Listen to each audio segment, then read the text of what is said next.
রাকেশ শর্মার ৪০ বছর পরে আবার মহাকাশে পাড়ি জমাতে চলেছেন ভারতীয় মহাকাশচারী। ইসরোর হয়ে দুই গগনযাত্রী খুব শীঘ্রই পৌঁছতে চলেছেন আন্তর্জাতিক মহাকাশ স্টেশনে। রবিবার তাদের আগাম স্বাগত জানালো আন্তর্জাতিক মহাকাশ স্টেশনের মূল দেখভালকারী সংস্থা নাসা। মহাকাশে ইতিহাস তৈরির জন্য ভারতীয় মহাকাশ গবেষণা সংস্থা ইসরোকে অভিনন্দনও জানিয়েছে তারা। আন্তর্জাতিক মহাকাশ স্টেশনে অ্যাক্সিয়াম 4 নামে এক বিশেষ অভিযানে পাঠানো হচ্ছে ভারতের দুই মহাকাশচারীকে।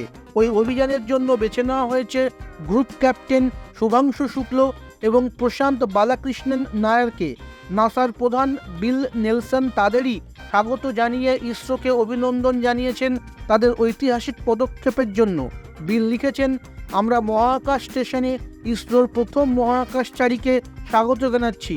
মহাকাশ গবেষণার স্বার্থে ভারত আমেরিকার মিলিত উদ্যোগকে অনেক দূর এগিয়ে নিয়ে যাবে এই অভিযান।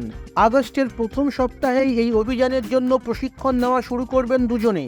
তারা আন্তর্জাতিক মহাকাশ স্টেশনে পাড়ি দেবেন স্পেস এক্সের রকেটে।